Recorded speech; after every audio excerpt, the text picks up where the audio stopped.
City న్యూస్కు స్వాగతం. పేద ప్రజల సంక్షేమమే ధ్యేయంగా కూటమి ప్రభుత్వం సామాజిక పింఛన్లు పెంపుదల చేసినట్లు రాష్ట్ర మంత్రి కొల్లు రవీంద్ర పేర్కొన్నారు. పేద ప్రజల సంక్షేమమే ధ్యేయంగా సామాజిక పింఛన్లు పెంపు చేసినట్లు రాష్ట్ర గనులు, భూగర్భ వనరులు, ఎక్సైజ్ శాఖ మంత్రి కొల్లు రవీంద్ర అన్నారు. 47వ డివిజన్ పరిధిలో ఎన్టీఆర్ భరోసా పెన్షన్లను ఆయన పంపిణీ చేశారు. డివిజన్ పరిధిలో పర్యటించి లబ్ధిదారులకు పెన్షన్ సొమ్మును అందజేశారు. అలాగే కొత్తగా మంజూరైన పెన్షన్లను ఆయన పంపిణీ చేశారు. మంత్రి రవీంద్రతో పాటు RTC chairman Konakalla Narayanarao, Janasena incharge Bandi Ramakrishna పెన్షన్లను పంపిణీ చేశారు.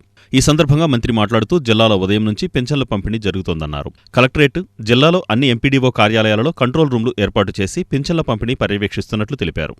కూటమి ప్రభుత్వం ప్రజలకు ఇచ్చినటువంటి హామీల్లో ప్రతి నెల 1వ తారీఖు పెన్షన్లు అందిస్తాం. ఆ పెన్షన్లు కూడా 1000 రూపాయలు పెంచి అందిస్తామని చెప్పి మాట ఇచ్చిన దాని ప్రకారం, అలాగే కిడ్నీ బాధితులకు కానీ క్రానికల్ డిసీజ్ ఉన్న వాళ్ళకి 10,000 రూపాయలు ఇస్తామని, వికలాంగులకు 6,000 ఇస్తామని, 100% బెడ్ రిడెన్ అయిపోతే వాళ్ళకి సహాయకులు కూడా ఉండాలి కాబట్టి వాళ్ళకి 15,000 రూపాయలు ఇవ్వడానికి మరి గౌరవ ముఖ్యమంత్రి చంద్రబాబు నాయుడు గారు, అలాగే ఉప ముఖ్యమంత్రి వర్యులు పవన్ కళ్యాణ్ గారు, తెలుగుదేశం ప్రభుత్వం, జనసేన, భారతీయ జనతా పార్టీ అందరూ కలిసి ప్రభుత్వం ఏర్పాటైన తర్వాత జూలై 1వ తారీఖు అంటే ఏప్రిల్, మే, జూన్ కూడా కలిపి జూలై 1వ తారీఖున పెంచిన పెన్షన్ అందించినటువంటి ఘనత ఒక్క ఈ కూటమి ప్రభుత్వానికి దక్కుద్దని చెప్పి తెలియజేస్తా ఉన్నాను. ఈరోజు అందులో భాగంగానే మన ఈడేపల్లిలో కిడ్నీ బాధితులుగా ఉన్నటువంటి వీరభద్రవారికి ఆల్రెడీ 2 నెలల క్రితమే అది శాంక్షన్ అయింది. అయితే ఎలక్షన్ కోడ్ ఉండటం వల్ల ఆ కొత్త పెన్షన్ ఇవ్వడానికి అవకాశం లేదు కాబట్టి ఇప్పుడు ఆ 2 నెలలు కూడా కలిపి 30,000 రూపాయలకి వారికి అందించడం జరిగింది. ఇది ఎంత మంచి ప్రభుత్వం అనే దానికి ఇదే ఒక నిదర్శన. అలాగే ఒక 3 వితంతువులు చనిపోయిన వారికి కూడా మచిలీపట్నం కాన్స్టిట్యున్సీలో కొత్త పెన్షన్లు ఇవ్వడం జరిగింది. మిగతావి కూడా ఎవరైతే అర్హులు ఉన్నారో అవి కూడా నెక్స్ట్ మంత్ ఇవ్వడానికి, మేనే ఇవ్వడానికి కూడా కార్యాచరణ తయారు చేయడం జరుగుతుంది. ఎవరైతే ఉన్నారో అర్హులందరూ కూడా పరిశీలన చేసుకుని వాటిని అందించే కార్యక్రమాన్ని కూడా ప్రభుత్వం శ్రీకారం చుడుతుంది. రాష్ట్రం మొత్తంలో ఇప్పుడు దాదాపు 63,27,116 పెన్షన్లు ఇస్తున్నాం. అంటే దాదాపు ప్రతి నెల 2,722 కోట్ల రూపాయలు ఈ పెన్షన్ రూపేణా అందించడం జరిగింది. అంటే సంవత్సరానికి దాదాపు 33,000 కోట్ల రూపాయలు ఒక్క పెన్షన్ల కోసమే ఈ ప్రభుత్వం ఖర్చు పెడుతుంది. ఎందుకనంటే వితంతువులు, వికలాంగులు, అలాగే భర్త చనిపోయిన వారు ఎవరైతే ఉన్నారో వాళ్ళందరికీ కూడా, వృద్ధులకి పనులు చేసుకోలేరు కాబట్టి వాళ్ళకి అండగా ఉండాలనే లక్ష్యంతో ఈ కార్యక్రమాన్ని గౌరవ ముఖ్యమంత్రి గారు ఎన్ని కష్టాలు, ఇబ్బందులు ఉన్నా కూడా 1వ తారీఖున తెల్లవారుజాము నుంచి ఇమ్మని అందించడం జరుగుతుంది. ఇప్పటికీ దాదాపు 70% డిస్బర్స్మెంట్ అయిపోయింది. ఉదయం నుంచి ఇప్పుడు దాదాపు 9 గంటలైంది. అంటే ఎంత ప్రభుత్వం ఎంత నమ్మకంగా ఉందనే దానికి ఇదే ఒక నిదర్శన. ప్రధానంగా పేదలతో పాటు వికలాంగులకు, వితంతువులకు వారి సంక్షేమం కోసం ఈ కూటమి ప్రభుత్వం కట్టుబడి ఉంది. ఇంటికి వచ్చి మరి ఈ పెన్షన్ చెల్లించే విధానం మన కూటమి ప్రభుత్వంతో మొదలైంది. అది ఈ పేదరికాన్ని పారదోలటమే ప్రధాన ఏజెండాగా ఈ కూటమి ప్రభుత్వం పనిచేస్తూ ఉంది. చంద్రబాబు నాయుడు గారు కానీ, పవన్ కళ్యాణ్ గారు కానీ, బీజేపీ వారు కానీ ఆంధ్రప్రదేశ్లో పేదరికం లేకుండా చేయడం కోసం P4 అనే కొత్త విధానాన్ని పెట్టి పబ్లిక్ ప్రైవేట్ పార్ట్నర్షిప్ ద్వారా పేదవారికి అండగా నిలబడి పేదరికం లేకుండా చేయాలనేదే ఈ కూటమి ప్రభుత్వం యొక్క లక్ష్యం. మరి ఎన్నికలకు ముందు ఇచ్చిన హామీలన్నీ కూడా ఒక్కొక్కటిగా తీర్చుకుంటూ ఇవాళ రోజున ప్రజలకు ఇచ్చిన హామీలన్నీ కూడా మన మంత్రి కొల్లు రవీంద్ర గారు, ఆర్టీసీ చైర్మన్ కొనకళ్ళ నారాయణరావు గారు సారథ్యంలో ఈరోజు పెన్షన్ల పంపిణీ మరి పెద్ద ఎత్తున నిర్వహించడం జరుగుతుంది. కొత్త పెన్షన్లు కూడా ఈరోజు ఈ వార్డులో 47వ వార్డులో 3 శాంక్షన్ అయినాయి.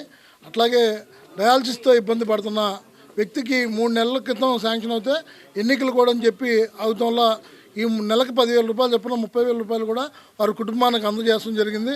వారి కుటుంబానికి భరోసా కల్పించడం జరిగింది.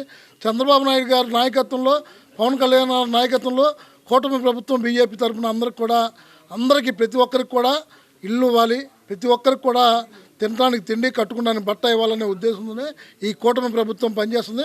చదువుకున్న ప్రతి వ్యక్తికి కూడా ఉద్యోగం అవకాశాలు ఇవ్వాలనే సంకల్పంతో పనిచేస్తున్నారు. రాబోయే రోజుల్లో మచిలీపట్నం పోర్టు వస్తుంది. చాలామందికి యువకులందరికీ కూడా ఉపాధి కల్పించడానికి మన రవీంద్ర గారు, నారాయణరావు గారు, ఎంపీ గారు కూడా ప్రయత్నం చేస్తున్నారు. కాబట్టి మన ప్రభుత్వం దూసుకెళ్తుంది. కాబట్టి మీ అందరూ ఆశీస్సులు ఇవ్వాలని చెప్పి కోరుకుంటున్నాను. వేతనాలు సక్రమంగా చెల్లించనందుకు మున్సిపల్ కాంట్రాక్ట్ కార్మికులు మున్సిపల్ కార్పొరేషన్ కార్యాలయం ఎదుట నిరసన తెలిపారు. వేతనాలు సక్రమంగా చెల్లించనందుకు మున్సిపల్ కాంట్రాక్ట్ కార్మికులు మున్సిపల్ కార్పొరేషన్ కార్యాలయం వద్ద నిరసన తెలిపారు. సిఐటియు మరియు ఏఐటియుసి ఆధ్వర్యంలో జరిగిన ఈ కార్యక్రమంలో వక్తలు మాట్లాడుతూ జీతాలు సక్రమంగా లేక కాంట్రాక్ట్ కార్మికులు తీవ్ర ఇబ్బందులు పడుతున్నారన్నారు.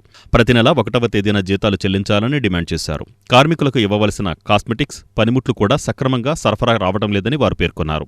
కాంట్రాక్ట్ కార్మికులను రెగ్యులర్ చేయాలని, ప్రైవేట్ ఏజెన్సీల పెత్తనం రద్దు చేయాలని, కార్మికులకు కనీస వేతనం 26,000 రూపాయలు చెల్లించాలని వారు డిమాండ్ చేశారు. ఈ కార్యక్రమంలో సిఐటియు మరియు ఏఐటియుసి నాయకులు, మున్సిపల్ కాంట్రాక్ట్ కార్మికులు పాల్గొన్నారు. రాష్ట్ర వ్యాప్తంగా మున్సిపల్ కాంట్రాక్ట్ కార్మికుల సమస్యలు పరిష్కరించాలని అన్ని మున్సిపల్ కార్యాలయాల వద్ద నిరసన కార్యక్రమాలు నిర్వహిస్తూ ఉన్నాం.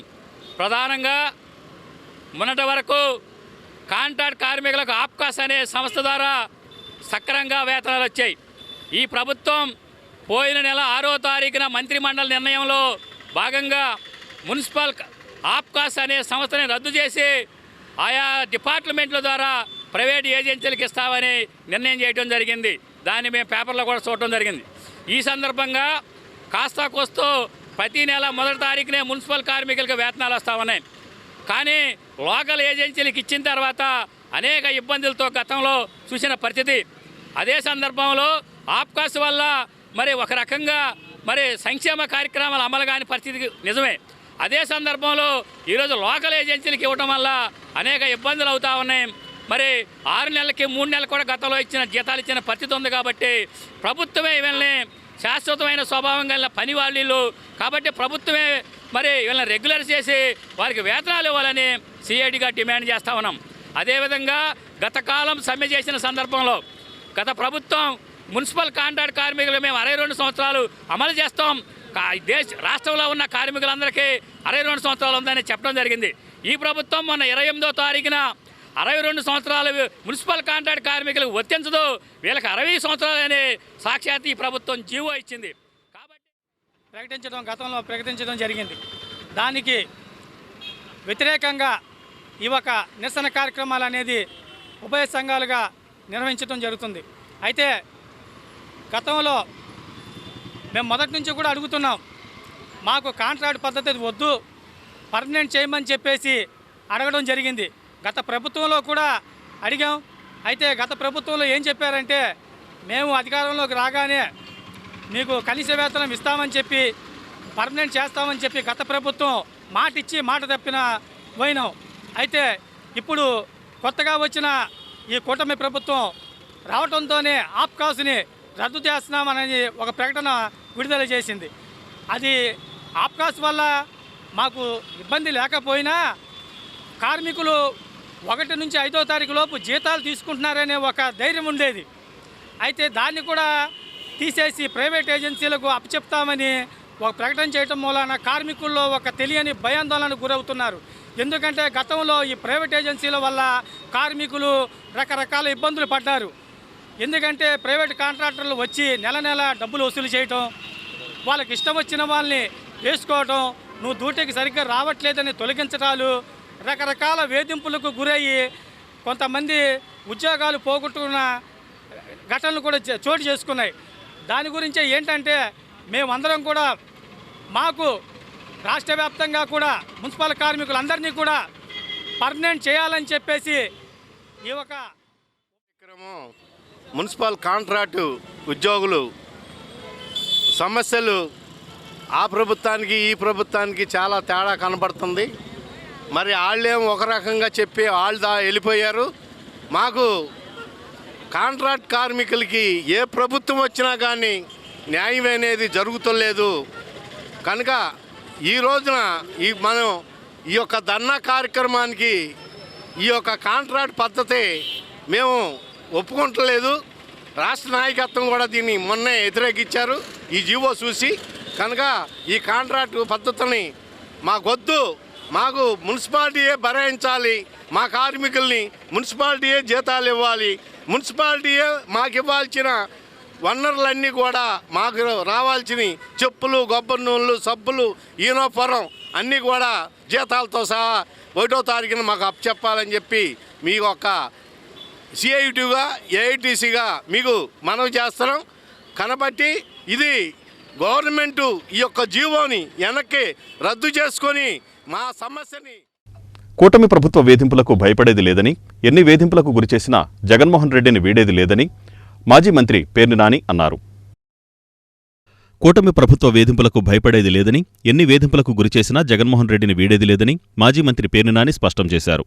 రేషన్ బియ్యం కేసులో పేర్ని నాని సతీమణి పేర్ని జయసుధ బెయిల్ రద్దుపై హైకోర్టులో విచారణకు పేర్ని జయసుధ తరపు న్యాయవాదులు కౌంటర్ దాఖలు చేసిన నేపథ్యంలో మాజీ మంత్రి పేర్ని నాని నివాసంలో మీడియాతో మాట్లాడారు.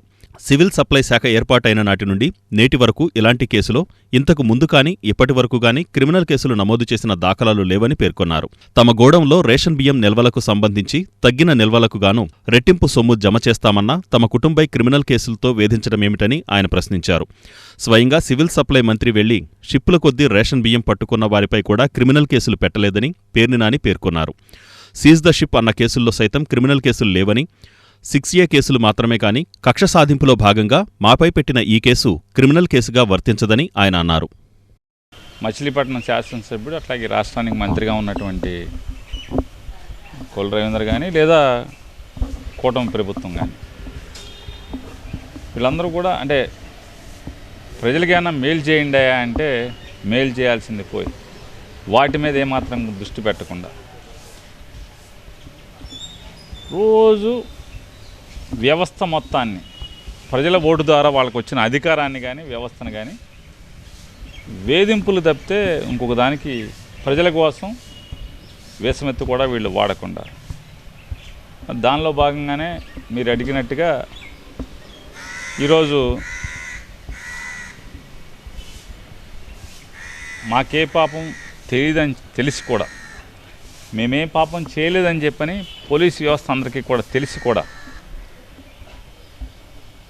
ప్రభుత్వానికి జరిగినటువంటి నష్టం మొత్తాన్ని రెట్టింపు మొత్తం జమ చేసినప్పటికి కూడా ఇవాళ నా భార్య శ్రీమతి పేర్ని జయసుధ గారి జిల్లా కోర్టులో ఇచ్చినటువంటి బెయిల్ ఏదైతే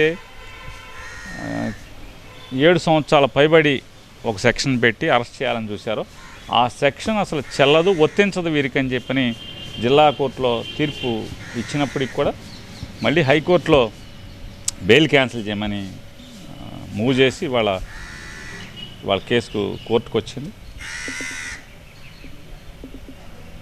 ఈ కేసు ఏంటంటే అంటే ప్రభుత్వంలో అందరూ కానీ లేదా అధికారులు కానీ ఆశ్చర్యపోయేది, కానీ మీడియా ద్వారా ప్రజలకు కూడా నేను వాళ్ళని ప్రశ్నిస్తున్నాను. ఆంధ్రప్రదేశ్ రాష్ట్రంలో సివిల్ సప్లైస్ శాఖ ఏర్పడిన దగ్గర నుంచి ఇంతవరకు అంటే డిసెంబర్లో మా మీద కేసు నమోదు చేశారు. అప్పుడు కానీ లేదా ఇప్పటి వరకు కానీ మా తర్వాత కానీ ఒక్క క్రిమినల్ కేసు అనేది మా మీద తప్పితే, మా కుటుంబం మీద తప్పితే, మా భార్యాభర్తల మీద తప్పితే ఇంతవరకు ఒక క్రిమినల్ కేసు ఎవరి మీద కట్టలేదు.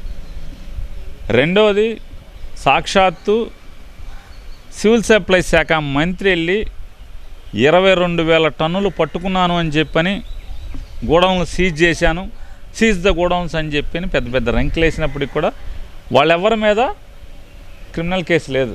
అందరి మీద 6A కేసే. తర్వాత చాలా జరుగుతున్నాయి, అన్నీ 6A కేసులే.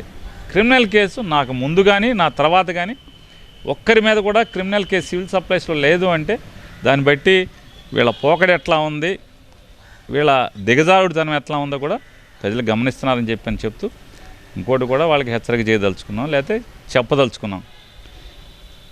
నన్ను, నా భార్యని, కొడుకుని మీరు వేధించినా, మానసికంగా ఒత్తిడి చేసినా, మమ్మల్ని జైల్లో పెట్టినా, నా భార్య కూడా ఒకటే చెప్తుంది, అవసరమైతే మనం జైలుకి వెళ్దాం, న్యాయం జరుగుద్దని నమ్మకం ఉంది, లేదంటే వాళ్ళ వేధింపులే వాళ్ళ పై చేయి సాధిస్తే ఖచ్చితంగా జైలుకి వెళ్ళి జైలు నుంచే వద్దాం. కానీ పొరపాటును కూడా జగన్మోహన్ రెడ్డి గారిని వదిలేదు, వైఎస్ఆర్ కాంగ్రెస్ పార్టీ నుంచి తప్పుకునే లేదు, మీ తప్పుల్ని మీ పాపాలని కడగటం మానేది లేదు. కాలేఖాన్పేటలో ఆక్రమణలు తొలగిస్తున్న మున్సిపల్ అధికారులను వైసీపీ నాయకులు అడ్డుకున్నారు. కాలేఖాన్పేటలో ఆక్రమణలు తొలగిస్తున్న మున్సిపల్ అధికారులను వైసీపీ నాయకులు అడ్డుకున్నారు. కాలేఖాన్పేటలోని శ్రీ దేవి గంగానమ్మ ఆలయం ఎదురుగా అనేక సంవత్సరాలుగా నివాసముంటున్న 3 గృహాలను తొలగించేందుకు మున్సిపల్ సిబ్బంది జేసీబీలతో చేరుకున్నారు. అయితే సదరు గృహాలు తొలగించవద్దంటూ గృహ యజమానుడు కోర్టు నుంచి ఇంజెక్షన్ ఆర్డర్ తెచ్చుకున్న నేపథ్యంలో వైసీపీ నియోజకవర్గ ఇన్ఛార్జి పేర్నికిట్టు తదితర పార్టీ నాయకులు పెద్ద సంఖ్యలో అక్కడికి చేరుకుని ఆక్రమణల తొలగింపును అడ్డుకున్నారు. ఈ నెల 10వ తేదీన వరకు సదరు గృహాలను తొలగించవద్దంటూ కోర్టు ఇంజెక్షన్ ఆర్డర్ ఇస్తే వాటిని ఏ విధంగా తొలగిస్తారని వారు ప్రశ్నించారు. ఈ క్రమంలో మున్సిపల్ కమిషనర్ బాపిరాజు పెద్ద సంఖ్యలో పోలీసులు అక్కడికి చేరుకున్నారు. ఆల్రెడీ కోర్టులో స్టే ఉంది, వాళ్ళు ఉంటాకున్నారు, మీకు ఆర్డరే ఉంది, ఆర్డరే ఉంది చూపించండి. రమ్మనండి.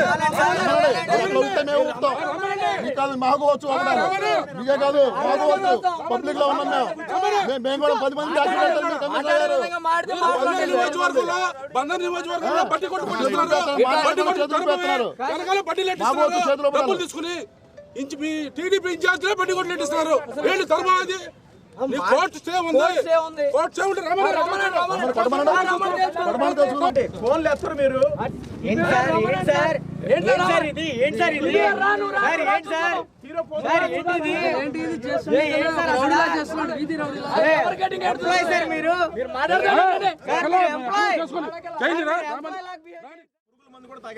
ముగ్గురు కోసం డిస్టర్బ్ చేసేది ఆయనే. తీరు మంచిగా మాట్లాడుంటే బాగుండేది, రూల్ ప్రకారం ఎల్లుంటే బాగుండేది. ఏది లేకుండా మీదకి వస్తానంటే అది కలిపి కంప్లైంట్ కూడా ఇచ్చాం.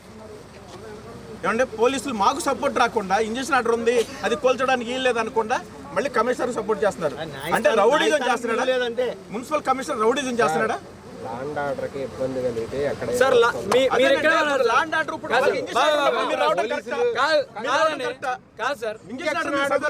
వచ్చింది గొడవలు ఏం చేయలేదు, ఇంజక్షన్ ఆర్డర్ ఉంది సార్ అని చెప్పి చూపించాం. కాదు సార్, ఇది లాండ్ ఆర్డర్ ఇష్యూ. మాకు లోకల్ పోలీస్ స్టేషన్ కమిషనర్ గారు వచ్చి తీరట్ట మాట్లాడాడు. సిఆర్ దగ్గరికి వెళ్ళాం, కమిషనర్ గారు వచ్చి ఎట్ట లాండ్ ఆర్డర్ ఎవరికి అయిపోయింది, కమిషనర్ గారు వచ్చే వరకు తీరట్లా ఉంది. కోర్టు ఇంజక్షన్ ఆర్డర్ నలుగురికి మంచి చేద్దాం అనే తీరు కంటే ఎవడు బాగున్నాడు చూసి ఆయన కొడదామనే తీరు చూసుకుంటా వస్తున్నాం. టౌన్లో ఉన్నవన్నీ లేపుతున్నారు. అసలు శాంక్షన్ లేని డ్రైనేజ్ లేదో కట్టేస్తామని చెప్పి దానికి శాంక్షను లేదు, వీళ్ళు పెట్టింది గ్రాంట్ ఏం శాంక్షన్ లేదు. ముందేమో బతికే పేదలను కొడుతున్నారు. ఇప్పుడు ఇంకా ఘోరంగా అసలు సంబంధం లేని 3 కుటుంబాలు, ఒక 50 సంవత్సరాల నుంచి ఉంటున్న 3 కుటుంబాల దగ్గరికి వచ్చి ఒక ఆర్డర్ కాపీ లేదు.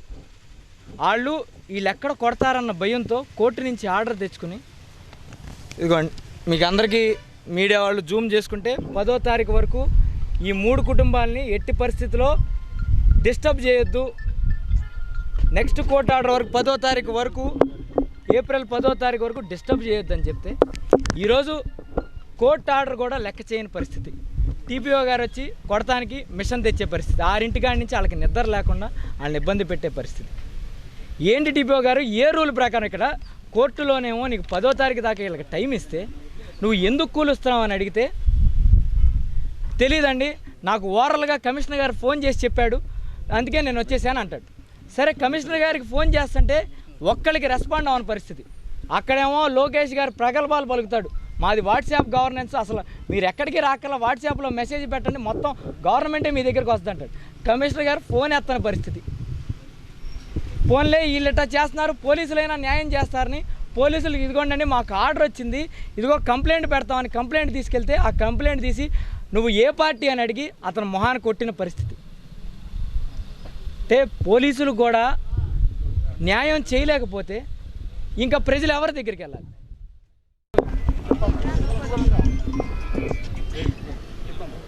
అయ్యా నమస్కారం. మేము గత 3 తరాలు 1980 నుంచి ఇక్కడే నివసిస్తున్నాము. మా అమ్మ మా నాన్న వాళ్ళ చిన్నప్పటి నుంచి ఇక్కడే ఉంటున్నారు. మాకు వేరే ఆధారం లేదు, ఎలాంటి నోటీసు లేకుండా మా ఇల్లు తీసేయడానికి వచ్చారు. అండ్ జేసీబీ తీసుకొచ్చి భయపడుతున్నారు ఖాళీ చేయమని చెప్పి, ఎలాంటి ఆధారం చూపించట్లేదు. కమిషనర్ గారు కూడా వచ్చి ఎలాంటి పేదవాళ్ళకి ఎలాంటి సపోర్టు లేకుండా ఈరోజు వచ్చి వాళ్ళు పని చేసుకోమని చెప్తున్నారు. న్యాయాలకి ఎలాంటి ఇది లేనట్టు పేదవాళ్ళు ఇంకెలా జీవించాలి? మేము నమ్మి ఓటేసినందుకు మాకు ఎలాంటి న్యాయం జరగట్లేదు ఇక్కడ. దయచేసి న్యాయం చూపించండి. కోర్టు నుంచి కూడా మేము స్టే ఆర్డర్ తెచ్చుకున్నాము, దీనికి కూడా ఎలాంటి రెస్పాన్స్ లేకుండా వాళ్ళు కనీసం ఏ నోటీసు ఇవ్వకుండా వాళ్ళ దారిని వాళ్ళు వచ్చి వాళ్ళ పని వాళ్ళు చేసుకుంటున్నారు. దయచేసి మాకు న్యాయం జరగాలి. ఈ వార్తలు ఇంతటితో సమాప్తం. నమస్కారం.